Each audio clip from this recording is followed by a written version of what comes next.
어떤 사람이 약국에 가서 약을 구했습니다. 약사님, 요즘 제가 너무나 외로워 죽겠는데 외로움을 달래는 약이 없나요?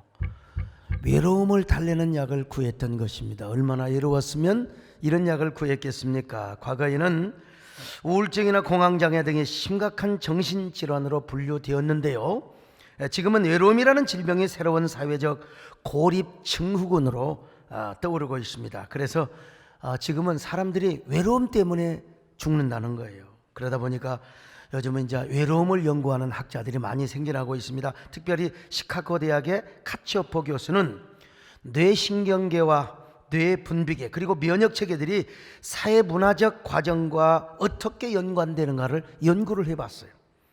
그랬더니 외로움이란 단순한 감정적 결함이 아니더라는 것입니다. 육신의 건강뿐만 아니라 지능의 발달과 그리고 사회적 성공까지 망가뜨리는 엄청난 파괴력이 있더라는 것입니다. 더 중요한 것은 외로움은 결국 자살로 연결이 되더라는 것입니다. 그런 의미에서 실존주의 철학자 키에르케고르가 뭐라고 말했어요? 고독은 죽음에 이르게 하는 병이라고 했지 않습니까? 그렇게 보면 이 외로움과 이 죽음, 자살이라고 하는 것은 이웃 사촌이라고 이야기할 수 있어요. 그래서 여러분, 이 영국에서는요, 외로움을 관리하는 외로움 장관까지 임명을 했다고 합니다. 영국에서 지독한 외로움을 앓는 사람이 900만 정도 된대요. 이 사람들이 언제 죽을지 몰라요. 언제 자살할지 모르니까 메이 총리가 자살 예방 장관까지 임명했다는 거 아니겠습니까? 영국뿐만 아니라 우리나라도 이 외로움이라고 하는 것이 아주 심각한 사회적인 문제로 대두되고 있습니다. 앞으로는 노인들이 쓸쓸하게 살다가 고독사를 당하는 경우가 많이 있을 것이라는 겁니다. 그러므로 이제 언젠가 우리나라도 외로움 장관과 자살 예방 장관이 임명될 때가 올지도 모릅니다. 아마 여러분, 그러니까 이제 우리가 늙어갈 때는 그래서 이제 미국에서는 그런 게 많았잖아요. 재산을 교회에다 헌납하고 나 죽을 때까지 내 육신과 영혼을 잘 관리해 달라고. 참, 왜 이렇게 사람은 외로운 것일까? 이런 걸 생각해 보지 않을 수 없죠. 인간이란 누구나 어머니 뱃속에서 나와서 태출을 끊는 그 순간부터 외로움을 느낍니다. 엄마의 따뜻한 그 뱃속 양수 속에서 여러분, 엄마와 함께 호흡하고 심장을 함께 뛰다가 바깥으로 나오잖아요. 그 순간 나는 버림받은 존재다, 나는 소외받은 존재라고. 그래서 애들이 막 응앙응앙 우는 거예요. 왜 나를 이렇게 버리느냐고. 아마 두어 주 전 제가 서울에 나갔다가 교회로 돌아오는 길에 외손녀 현주 집에 잠깐 들렸습니다. 집사람이 애 보느라 이제 감기 몸살 걸려서 집에서 쉰다고 해서 제가 이제 외할아버지로서 이제 한번 애한테 갔어요. 그랬더니 애가 막 그냥 와우 하면서 여러분 춤을 추는 거예요. 지네 외할머니도 그 엄마만 있다가 적적하다가 이제 할아버지가 왔다고 막 좋아서 춤을 추는 겁니다. 와우, 이거는 제가 우리 손녀딸에게 준 유일한 선물입니다. 감탄사를 준 거요. 와우. 여러분들 이제 손녀를 보시든지 손자를 보시든지 와우를 가르치세요. 꽃을 보면 와우, 강아지를 볼 때 와우, 그리고 길 가는 사람한테 와우. 얼마나 참 좋습니까? 근데 이제 외로움을 느끼다가 제가 이제 전화가 급한 전화, 예를 들어서 좀 조용하게 할 전화가 오면 방으로 들어가야 될 거 아니에요. 그러면 막 울어대는 거예요. 제가 하는 줄 알고요. 그 뒤로부터는 일어서서 제 바짓가랑이를 붙잡고 막 가지 말라고 울어대는 겁니다. 그래서 제가 어쩔 수 없잖아요. 바쁘니까 지네 엄마한테 핸드폰으로 이제 뽀로로 TV를 좀 틀어줘라. 그리고 그 순간에 제가 도망 나왔어요. 그랬더니 얼마 후에 와우 하면서 할아버지를 찾으며 다시 울더라는 거예요. 야, 애한테도 이런 외로움이 있었다는 것입니다.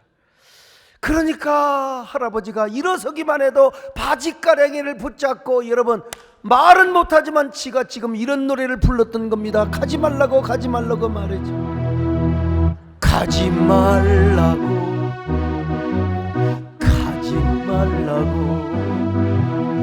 애원하며 잡았었는데 돌아서던 할아버지를 모정했던 목사님이지요. 가지 말라고. 이 정도만 해야 됩니다. 또 이제 자칫하면 분위기 깨져요. 근데 이제 우리가 외로움을 느끼는 더 큰 이유가 있어요. 근본적인 이유가 있는데, 아담과 하와가 선악과를 따먹고 에덴 동산에서 쫓겨났잖아요. 이때부터 하나님과 교제의 단절, 분리가 되었던 것입니다. 에덴의 동쪽으로 쫓겨나와서 하나님과 세퍼레이션, 완전히 분리가 되었던 거예요. 그래서 아담과 하와는 에덴의 동쪽에서 온갖 불안과 외로움과 고통의 저주를 느끼며 살았습니다. 그리고 그 외로움의 유전인자를 후손 대대로 물려준 것입니다. 그러니까 인간은 태어날 때부터 유전인자를 가지고 태어나, 어떤 외로움의 유전인자예요. 그래서 인간은 누구나 외로움을 느끼는 거예요. 특별히 가을 낙엽이 떨어지면 더 외로운 그런 그 쓸쓸함을 느끼게 되는 것입니다. 뿐만 아니라 인간은 이 외로움이 후천적으로 발달하게 되어 있어요.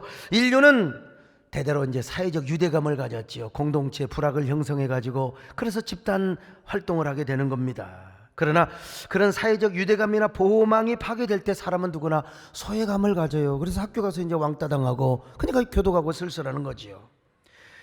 누구나 사람은 그래서 외로움을 느낍니다. 그런 의미에서 정호성 시인은 외로우니까 사람이라고 했어요. 이 시의 제목은 수선화에게. 사실은 수선화 한마디도 안 나와요. 그런데 시가 어떻게 시작했나? 울지 마라, 외로우니까 사람이다. 살아간다는 것은 외로움을 견디는 일이다. 종약하고요, 가끔은 하나님도 외로워서 눈물을 흘리신다. 새들이 나뭇가지에 앉아있는 것도 외로움 때문이다. 내가 물가에 앉아있는 것도 외로움 때문이다. 그래서 너무나 한강 강물 바라보면 너무 고독하고 쓸쓸하대요. 너무 이렇게 흐르는 강 너무 좋아하지 마세요. 그냥 산 그림자도 외로워서 하루에 한 번씩 마을로 내려온다. 종소리도 외로워서 울려 퍼진다. 여러분, 참 좋은 시죠. 너무 위대한 시죠. 이 시는 누구나 다 외롭다는 사실을 이야기하려고 하는 것이 아닙니다. 사람이니까 외로움을 느끼지만, 그렇다고 해서 외로움에 빠져서는 살아가지 마라. 외로움을 극복하며 이기며 살아가라는 것입니다. 나만 외로워하는 것이 아니라 새들도 외로워진단다. 산 그림자도 외로워질 때가 있다는 거예요. 심지어는 종소리까지도 외로워서 울려 퍼진다는 것입니다. 하나님조차도 외로워서 눈물을 흘리신다는 거 아니겠습니까? 그러니까 외로움에 빠져서 슬피 울지만 말고 오히려 그 외로움과 처절한 그 승부수를 주면서 살아가는 역설적 메시지를 이 시에서 담겨놨어요. 대상이 누구요? 수선화에게. 여러분 모두가 지금 수선합니다. 다 졸고 있는 사람만 빼놓고. 여러분, 외로운 노래가 있어요. 이 고향 생각이라는 노래 아시죠? 이번에 연휴 때 이제 고향 다녀오셨는지 모르겠습니다만은 이 서정적으로 아주 좋은 노래이긴 한데, 이 노래를 부르면 너무나 마음이 애처롭고 너무나 외로워져요. 그 노래 아시잖아요. 해는 져서 두근데 찾아오는 사람 없어. 밝은 달만 쳐다보니 외롭기 진짜 외롭잖아요. 내 동무 어디 가고 이 홀로 앉아서 일처리를 생각하니 눈물만. 정말 이 노래 10번, 20번, 100번 불러봐요. 나도 모르게 눈물이 막 줄줄줄 올라오는 거예요. 나도 나오려고 그러는데 지금. 그러나 이 수선화에게라고 하는 시는 그렇지가 않아요. 오히려 외로움을 딛고 일어나라는 대전환적 메시지를 주지 않습니까? 그래서 사실은 우리 예수님도 외로움을 많이 느끼셨어요. 오늘 본문에 보니까 어느 날 한 서기관이 예수님께, 선생님이 어디로 가십니까? 어디로 가시든지 따라가겠습니다. 참 서기관, 은혜 받은 사람이었던 것 같아요. 훌륭한 서기관. 우리 예수님께서 뭐라고 말씀하셨어요? 여우도 굴이 있고 또 공중의 새도 거처가 있으되 인자는 머리 들 곳이 없도다 말씀하셨어요. 자, 마태복음 8장 20절입니다. 시작. 예수께서 이르시되 여우도 굴이 있고 공중의 새도 거처가 있으되 인자는 머리 들 곳이 없다 하시더라. 여러분, 무슨 말씀입니까? 예수님은 집 한 채도 없이 살아가셨다는 거요. 오늘 우리 교회 지도자들이 참 검소하게 아주 검소하고 또 청빈하게 살아가는 그런 교훈을 우리에게 주지요. 또 우리 예수님은 빈들이나 사막이나 어디서든지 그저 하나님께서 인도하시는 대로 살아가셨다라는 교훈도 주지만, 이러한 의미를 넘어서 또 못지않는 아주 귀한 교훈이 있는데, 우리 예수님도 외롭게 사셨다는 거예요. 외롭게 사셨다는 거예요. 성경을 보면은 예수님이 이 땅에 사시면서 외롭게 사시는 모습을 많이 보여주셨어요. 공생의 기간 동안에 그는 가족과도 결별했습니다. 힘들 때 언제든지 찾아갈 수 있는 보금자리도 없었어요. 그저 외로운 들판이나 산으로 가서서 쉬시고 주무시고 그냥 말이요, 그 새우잠 주무시다가, 그래서 이제 성경에 보면은 예수님은 무리를 떠나서 군중 속의 고독을 느끼면서 하나님과 교제하고 깊이 기도 속에 들어가는 모습을 여러 군데서 보여주고 있습니다. 마가복음 1장 35절 시작. 새벽 아직도 밝기 전에 예수께서 일어나 나가 한적한 곳으로 가사 거기서 기도하시더니. 한적한 곳으로 가서 기도하셨어요. 자, 마가복음 6장 31절로 32절 시작. 이르시되 너희는 따로 한적한 곳에 가서 잠깐 쉬어라 하시니 이는 오후 가는 사람이 많아 음식 먹을 겨를도 없음이라. 이에 배를 타고 따로 한적한 곳에 갈때 한적한 곳에 가셨습니다. 누가복음 5장 16절 또 봅니다. 시작. 예수는 물러가사 한적한 곳에서 기도하시니라. 여러분 보세요. 한적한 곳에 한적함, 외로움과 뭔가 이웃사촌과 같은 이러한 분위기 아니겠습니까? 수많은 군중들이 따랐지만 예수님은 진리의 길을 가셨어요. 오늘이나 어제나 내일이나 다 진리의 길을 가면 외롭게 되어 있는 것입니다. 지도자의 길도 마찬가지고요. 그래서 인간적으로만 보면 우리 예수님도 고독함을 느끼셨어요. 그러나 우리 예수님은 이런 외로움 때문에 하나님과 더 깊은 교제를 나누셨습니다. 자신이 받은 사명의 길을 더 잘 갔던 것입니다. 그리고 아버지께로부터 받은 사명의 십자가를 잘, 십자가의 사명을 완수할 수 있었던 것이죠. 자, 그러면 우리도 예수님처럼 외로움을 이기고 사명의 길을 넉넉하게 걸어가야 하는데, 어떻게 해야 우리가 외로움을 이기고 이 사명의 길을 잘 달려갈 수 있을 것인가요? 첫째는 자기 자신을 먼저 사랑해야 돼요. 우리가 우리 자신을 사랑해야 돼요. 과거에 사람들은요, 이타적인 사랑을 강조했습니다. 나보다 남을 먼저 사랑하라고. 이거 잘못된 거예요. 아니, 어떻게 나를 사랑하지 못하고 남을 사랑할 수 있어요? 우리 예수님도 이웃을 내 몸과 같이 사랑하라. 내 몸, 다시 말하면 나를 사랑하지 않으면 남을 사랑할 수 없다는 이야기입니다. 그러므로 우리는 먼저 나 자신을 사랑해야지요. 특별히 어린 시절 부모로부터 학대를 당한다든지, 아니면 사랑하는 사람들로부터 버림을 받아, 이런 사람은 내 안에서 내 마음의 깊은 지하실 속에 어린아이가 울고 있어요. 그러니까 이 사람은 뭐냐? 먼저 나를 사랑할 수 있는 훈련을 해야 돼요. 아, 내가 얼마나 귀한 존재인가, 나는 정말로 귀한 존재다.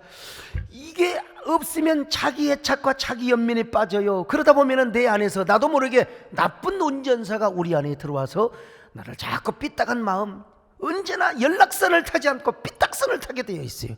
어느 모임에서나 삐딱한 생각을 하고 남을 사랑하지 못하게 할 뿐만 아니라 나 자신도 사랑하지 못하고 뭔가 반항하고 막 저항하는 이런 막 그냥 삶을 살아가게 되는 거예요. 오늘 여러분, 내가 하나님 앞에 얼마나 귀한 존재인가, 얼마나 나 자신이 귀한 걸작품으로 하나님 앞에 지음받았는가.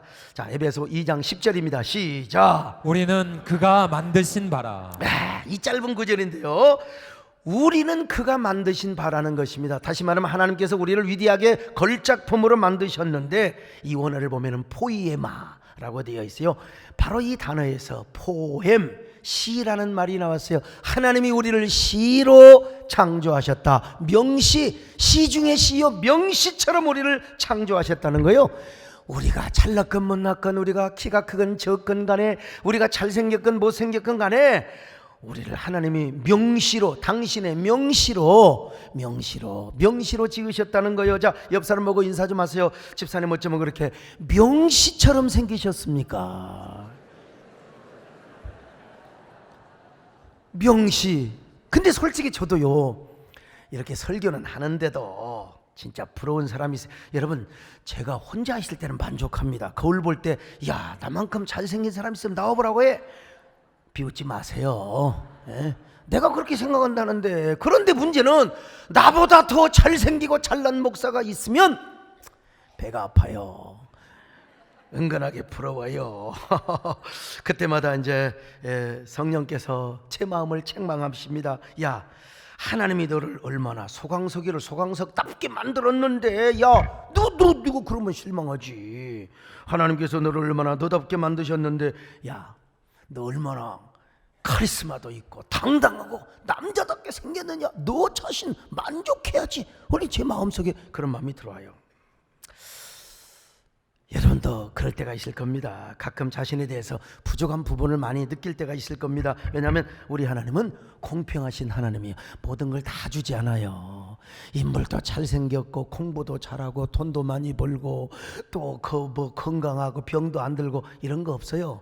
다 단점이 있고 부족함이 있게 되어 있어요. 여러분, 우리 예수님도요, 성경에 보니까 풍채가 화려하고 얼굴이 알랑드롱처럼 생기고 그랬다고 하지 않아요. 일찍이 이사야 선지자는 이렇게 예언을 했잖아요. 자, 이사야 53장 2절을 같이 봅니다. 시작. 그는 고운 모양도 없고 풍채도 없은즉 우리가 보기에 흠모할 만한 아름다운 것이 없도다.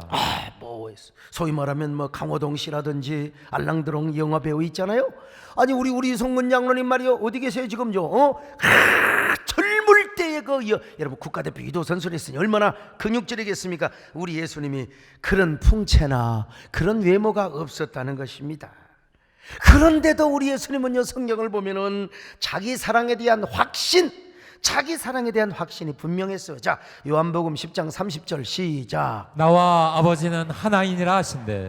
요한복음 17장 8절을 보십니다. 시작. 나는 아버지께서 내게 주신 말씀들을 그들에게 주었사오며 그들은 이것을 받고 내가 아버지께로부터 나온 줄을 참으로 아오며 아버지께서 나를 보내신 줄도 믿었사옵나이다. 요한복음 17장 10절 보실까요? 시작. 내 것은 다 아버지의 것이요 아버지의 것은 내 것이온데 내가 그들로 말미암아 영광을 받았나이다. 자, 여러분, 이것은 삼위일체적인 교훈의 메시지를 주는 말씀이기도 하지만 동시에 예수님이 자기 사랑과 메시아로서의 자기 확신을 고백하는 말씀이기도 해요.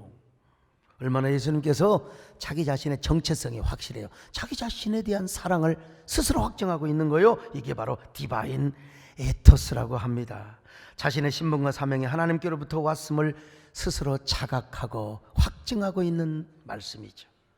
외모로는 볼품이 없고 고귀한 왕의 자녀로 태어나지 않는 것처럼 여러분 당연히지, 우리 서민의 아들로 목수의 아들로 태어났잖아요. 근데 우리 예수님은 하나님과의 관계에서 주어진 신분과 사명을 철저하게 의식하며 살았어요.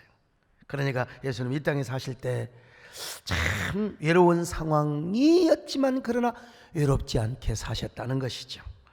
자기 신분과 사명을 의식하고 자기를 사랑하니까 그런 확신을 가지셨고, 그러니까 사명의 길을 넉넉하게 걸어가셨고, 그리고 십자가에서 우리를 위하여 행복하게 죽으셨다는 것입니다. 여러분도 먼저 여러분을 사랑하시기를 바랍니다. 그리고 나서 여러분의 가족을 사랑하시기를 바랍니다. 이웃을 사랑하시기를 바랍니다. 민족을 사랑하시기를 바랍니다. 이런 사람 외롭지 않습니다. 외로움이 와도 이길 수 있습니다. 어떤 외로움의 상황이 와도 여러분 극복할 수 있습니다. 여러분들은 언제나 샘 곁에 무성한 가지로 자라나시기를 축원합니다. 너는 하나님의 사랑, 아름다운 하나님의 사랑, 나는 위에 기도하며 내 길을 축복할 거야. 너는 하나님의 선물, 사랑스러운 하나님의 열매, 주의 품에 꽃피운 나무가 되어줘. 너는 담장 너머로 뻗은, 이렇게 불러야 되는데 나머지는 집에 가서 그냥 부르세요. 두 번째, 하나님의 사랑을 생각하며 살아야죠. 이제 나만 사랑하면 되겠습니까? 하나님의 사랑 속에 깊이 들어가는 겁니다. 사람은요, 누구나 사랑받으면 외롭지 않습니다. 누군가로부터 학대받고 소외를 당하고 그러니까 외로운 거죠. 사랑을 받으면 절대로 외롭지 않습니다. 근데 우리가 어쩔 수 없이 사람들로부터 사랑받지 못할 때가 있습니다. 어쩔 수 없이 가족과 헤어져야 할 때도 있고, 사랑하는 사람으로부터 버림받을 때도 있습니다. 저도 여러분 결혼하기 전에는 우리 집사람한테 얼마나 팔로 채인 줄 아십니까? 결혼하고 나서도 몇 번 차였어요. 아무튼 간에요. 살다 보면 그럴 때가 있습니다. 여러분, 여기 소목서도 살아오면서 그런 일이 한두 번이었겠습니까?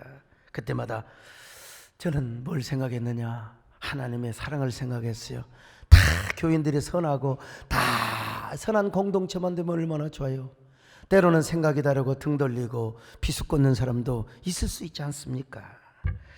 근데 하나님의 사랑을 생각하면 다 넉넉히 이길 수 있어요. 성경을 보면요, 우리가 하나님의 주체할 수 없는 기쁨이라는 거요, 스바냐서에 보니까 하나님께서 우리를 잠잠하기도 사랑하지만, 아니 때로는 우리로 말미암아 기쁨을 이기지 못하시고 우리로 말미암아 노래를 부르며 도대체 주체할 수 없는 대상으로 우리를 사랑한다는 것입니다.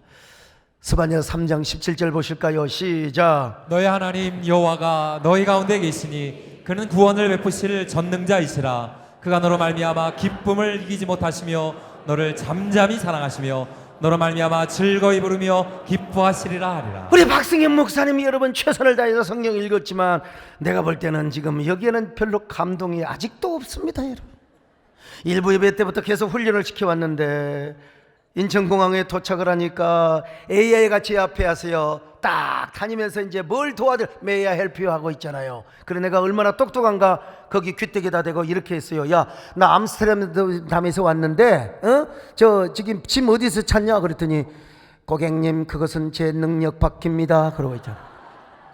아이고, 그래서 그냥 한 대 쥐어받고 하세요. 야, 너 뭐 두고 있냐, 이런 걸 가르쳐줘야지. 여러분, 이 말씀을 좀 감격 있게 좀 읽어야. 자, 스바냐 3장 17절 같이 봅니다. 시작. 너의 하나님 여호와가 너의 가운데 계신 그는 구원을 베푸실 전능자시라. 그가 너로 말미암아 기쁨을 이기지 못하시며 너를 잠잠히 사랑하시며 너로 말미암아 즐거이 부르며 기뻐하시리라. 여러분, 이 말씀 읽고도 별로 감격이 없으세요? 이 말씀을 듣고도 가슴이 뭉클하지 않으세요? 아, 사랑하는 성도들아, 내가 너를 얼마나 사랑하는지, 내가 너로 인하여 기쁨을 이기지 못한다. 너는 나의 주체할 수 없는 기쁨의 태상이란다. 그 기쁨으로 너는 내 눈에 넣어도 아프지 않을 귀염둥이, 너를 위해서 내가 100번, 1000번, 10,000번도 죽을 수 있어. 그런 너는 나의 사랑의 전율이요, 그러니 나는 너를 바라보며 기쁨을 이기지 못하고 있단다. 할렐루야. 이런 하나님의 사랑을 생각하면서 이 문장을 다시 한번 읽어봐요. 근데 이제 괄호가 있는데 이 괄호는 자기 이름을 부릅니다. 자기 이름도 모르는 사람 없죠? 자, 시작. 소강석에 하나님 여호와가 소강석의 가운데 계신 그는 구원을 베푸실 전능자시라. 그가 소강석으로 말미암아 기쁨을 이기지 못하시며 소강석이를 잠잠히 사랑하시며 소강석으로 말미암아 즐거이 부르며 기뻐하시리라. 할렐루야. 여러분, 하나님이 우리를 이렇게 사랑하신다는데 우리에게 울컥함이 없어요? 감격이 없어요? 진짜 행복이 없어요? 우리가 이래도 여전히 낙심하고 살아가겠습니까? 우울하며 살아가실래요? 외롭게 살아가실래요? 고독하며 쓸쓸하게 살아가실래요? 이런 사람 외로울 수 없습니다. 우리 안에 감격과 행복이 넘칠 수밖에 없어요. 이 구절을 아주 잘 표현해 놓은 노래가 있습니다. 너희의 하나님 여호와가 너희의 가운데 계시니 그는 구원을 베푸실 전능자 전능자시라.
개인적으로만 느끼는 게 아닙니다. 함께 모여서 이 사랑을 느낄 뿐만 아니라 나누고 공유하는 거예요. 이곳이 어디냐? 교회입니다. 교회. 하나님은 우리를 개인적으로만 부르지 않으셨어요. 우리가 함께 모여서 예배도 드리고요, 이 사랑을 나누고 공유하도록 하나님은 당신의 에클레시아 몸된 교회로 불러주셨다니까요. 그러니까 우리의 만남은, 오늘 우리의 예배의 만남은 우연이 아닙니다. 그것은 예수 그리스도 안에서 바람이고 소원이었지요.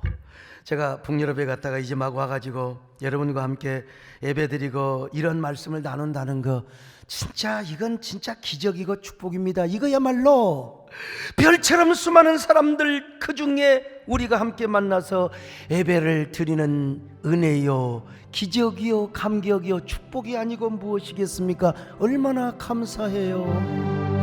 별처럼 수많은 사람들 그 중에 우리가 만나 우리 함께 은혜를 나누. 나보다 더 잘한다니까. 아무튼 간에 예배 온 것으로 좋겠던 우리가 은혜를 받고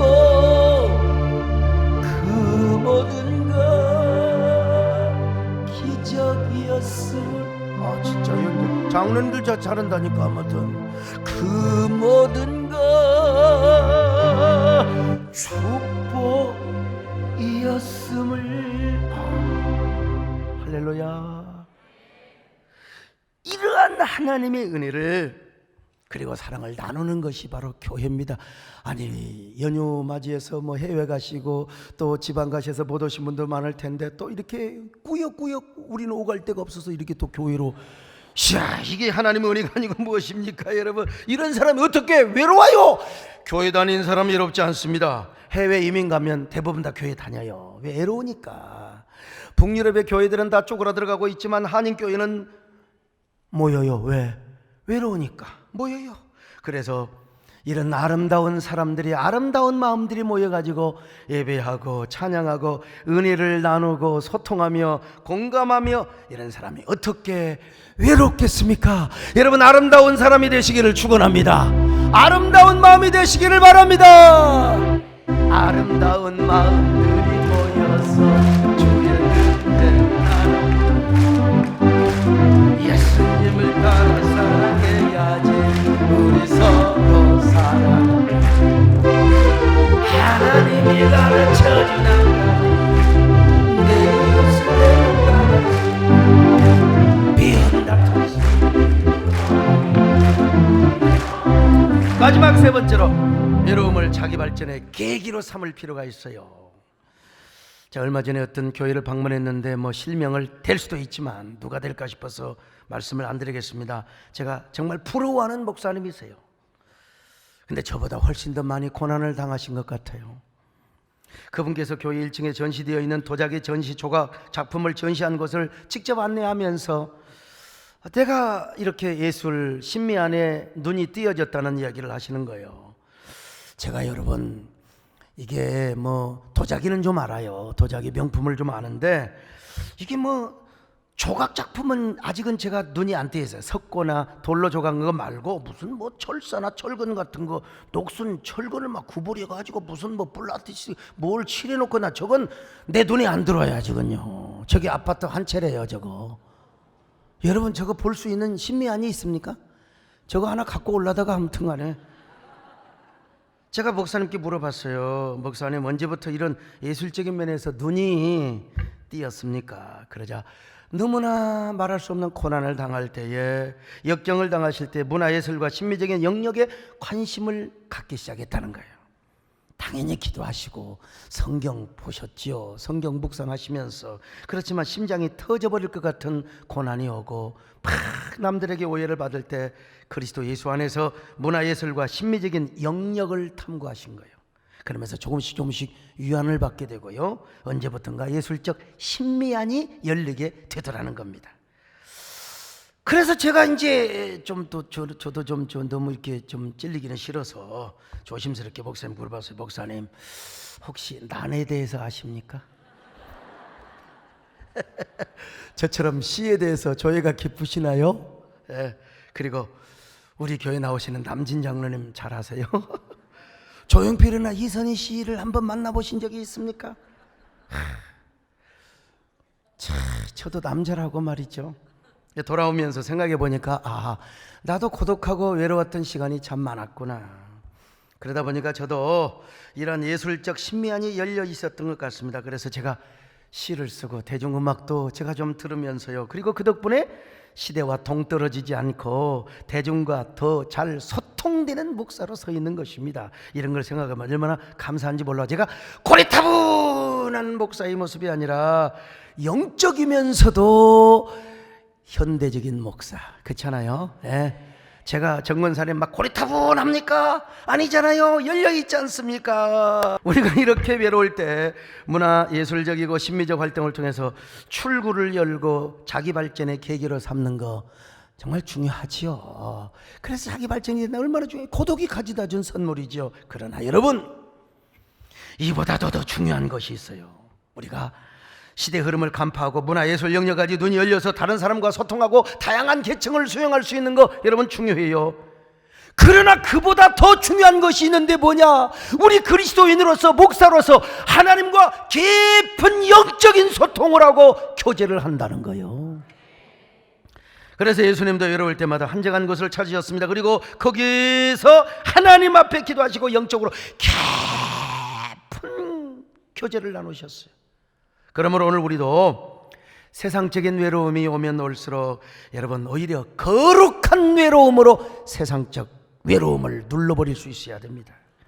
한적한 곳에 가서 더 깊은 고독과 거룩한 외로움 속에서 하나님을 만나며 내 자신의 영적인 내공을 단련하고 외로움을 이길 수 있어야 됩니다. 그럴 때 그 어떠한 고독과 외로움, 이거 다 극복하고 우리는 사명의 길을 넉넉하게 달려갈 수 있는 것입니다. 이런 사람이 여러분 영적으로 승리할 수 있습니다. 더 성숙할 수 있는 것입니다. 여러분, 저처럼 사회성이 발달하고 낙관적인 사람이라고 외로움이 왜 없겠어요? 여러분, 아니 우리 교회 영어 목사인 조범철 브라이언 조는 뭐 그냥 완전히 조증 환자 수준이요. 근데 거기도 가끔 외로움이 있더라고. 그래갖고 막 가끔 가족이 보고 싶고, 그래서 제가 미국 자주 다녀오라고 하는 겁니다. 지금 이 사람은요, 아무리 조증 환자 같은 사람도 외로움이 있다. 심지어는 개도 주인이 떠나면 우울증에 걸린대요. 개도.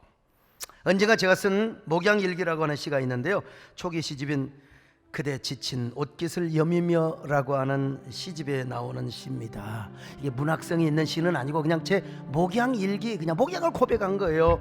수요 저녁 예배가 끝난 늦은 밤 어느 성도의 헌신 신방을 다녀오는 길, 차창 밖으로 멀어져가는 가로수들과 하나 둘 불이 꺼지기 시작하는 죽전의 아파트 숲 사이로 나는 고독한 나그네가 됩니다. 집을 뒤로 한 채 아들 딸의 잠든 얼굴 마음으로 그려보며 아내의 손 한 번 잡아주지 못한 미안함 안고 오늘도 홀로 교회에서 잠이 들 것입니다. 헌신신방이 끝나고 돌아오는 길, 나의 마음이 어찌 즐겁기만 하리요. 어찌 나의 마음이 편하기만 하겠소. 이 예물로 사랑하는 성도들 승용차도 바꾸고 아파트 리모델링도 할 수 있을 텐데 나의 가슴은 비어지고 뜨거운 눈물이 가슴을 적시고 애잔함과 외로운 생각에 잠을 뒤척인다는 것을 누가 알리요. 나머지는 활약입니다. 여러분, 사실 외롭고 고독한 밤이 저에게도 있었기 때문에 제가 계속 발전하게 된 것입니다. 꽤 오래전에 아마 7, 8년 됐을까요? 8, 9년 됐을까요? 그 인간극장이라는 프로그램에서 저에게 나와달라고 이 작가가 왔다 갔다 하면서, 근데 저는 나갈까, 그래도 나가고 싶은 마음이 있었습니다. 왜냐하면 대형교회 목회자들이 막 맨날 그냥 호화롭게 살고 막 부잣집에서 넓은 집에서 사는 것처럼 오해하는 사람이 있어요. 큰 교회 목사도 고달프게 사는구나, 고독하게 사는구나, 저렇게 밤낮을 가리지 않고 다니는구나, 이걸 좀 보여주고 싶었는데 우리 집사람이 절대로 안 된다고 말이죠. 그냥 나 참. 왜냐면 공개해야 돼요. 제가 집에 갈 때, 안 갈 때, 그러니까 뭐 우리 집사람하고 또 아들하고 그냥 한편이 돼가지고, 그래서 제가 졌습니다. 제가 부지런히 낮에는 활동하지요. 근데 밤이 되면은 전화 오는 것도 별로 없고요. 남들이 잠드는 때 외롭고 고독한 시간을 보내면서 그때 이제 책을 보고 또 그때 뉴스도 검색하고 유튜브를 통해서 음악도 들을 때가 있고 그때 저의 지식이 축적이 되고요. 정서적인 힐링이 됩니다. 그리고 이때 글을 쓰면 아주 잘 나오죠. 근데 여러분, 이것과는 비교할 수 없는 더 행복하고 만족스러울 때가 있습니다. 그것은 깊은 밤에 혼자 기도하고 성경을 연구하는 때요. 그래서 어떨 때는 본당에서 잠자는 사람들 깨지 않게 조용히 본당에 와서 기도하고 갈 때도 있습니다. 얼마나 귀한, 나 이런 거 사실 TV를 통해서 보여주고 싶은 마음도 있었어요.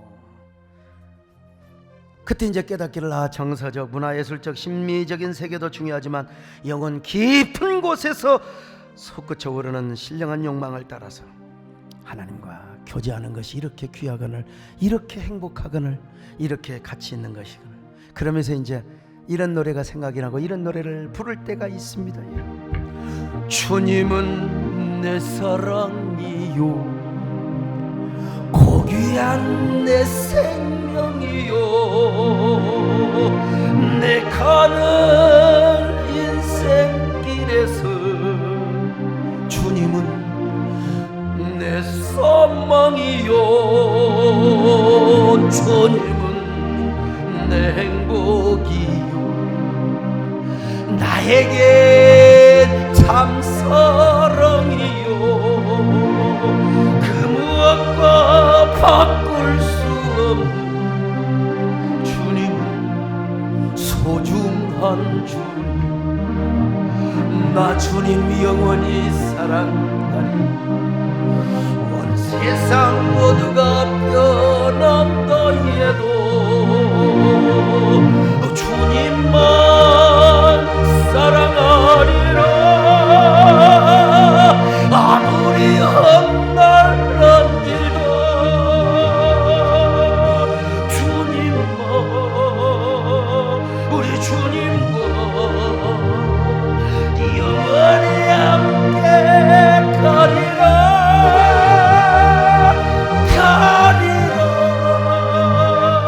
가서 영원토록 주님과 함께 살리라. 주님과 함께 살리라. 나는 여러분, 우리 남진 장로님 이 노래 잘 연습해갖고 한번 통성했으면 정말 허벌나게 좋겠어요. 겁나게 좋겠어요. 이런 의미에서 우리 정권사님은 참 행복한 분이죠. 정말 행복한 분이죠. 근데 문제는 우리가 기도할 힘조차도 없고 하나님께 나아갈 힘도 없을 때가 있어요. 교회 오고 싶어도 교회도 못 와, 아파서. 아니면 올 용기도 없어. 그냥 너무 교회를 안 나오다 보니까. 그러나 여러분, 걱정하지 마세요. 하나님이 여러분과 함께 하시거든요. 아니, 성령으로 우리 안에 오셔서 우리가 하나님께 어떻게 나가고 어떻게 기도해야 될지도 모를 때, 여러분, 성령께서 우리 안에 탄식하는 중보의 기도를 하여 주신다는 겁니다. 로마서 8장 26절 보실까요? 시작. 이와 같이 성령도 우리의 연약함을 도우시나니 우리는 마땅히 기도할 바를 알지 못하나 오직 성령이 말할 수 없는 탄식으로 우리를 위하여 친히 간구하십니다. 아니, 예수님도 하늘 보좌 우편에서 우리를 위하여 기도하신다는 겁니다. 중보기도 로마서 8장 34절 시작. 그는 하나님 우편에 계신 자요 우리를 위하여 간구하시는 자시니라. 우리 주님이 우리와 함께 하십니다. 여러분, 성령께서 여러분 안에 거하십니다. 보혜사로 오셔서 우리 안에서 우리를 대신하여 기도하신다는 것입니다. 여러분, 염려하지 마세요. 우리는 더 이상 혼자가 아닙니다. 여러분이 앉아있는 그 고독한 자리, 쓸쓸한 자리, 실패한 자리, 그 자리에서 그냥 내가 기도해야지, 내가 주님께 나가야지, 이런 마음만 먹으면 되는 거예요. 그러면 우리 안에서 그때 성령께서 중보 기도를 하여 주십니다. 하늘 보좌 우편에서 예수님께서 우리를 위하여 중보 기도를 해주신다는 것입니다. 그러니까 우리가 외로울 수가 없지요. 우리는 혼자가 아니잖아요. 누군가 우리를 위해서 기도하시잖아요. 이분이 바로 성령님이십니다. 당신이 멈춰서 기도할 수 없고 눈물이 빗물처럼 흘러내릴 때 주님은 우리 연약함을 아시고 사랑으로 인도하시네.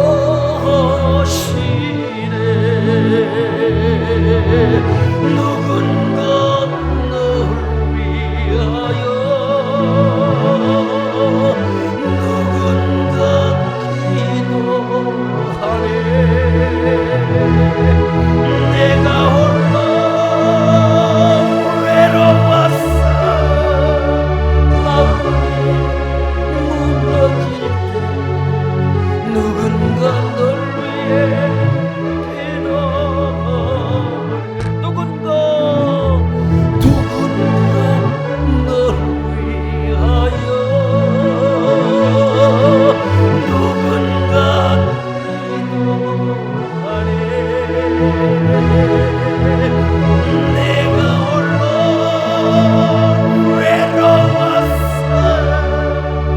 마음이 무너질 때 누군가 널 기도하네.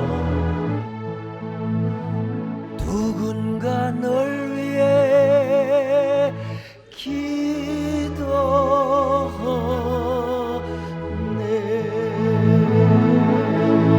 이런 사람이 어떻게 외롭다고 하겠습니까?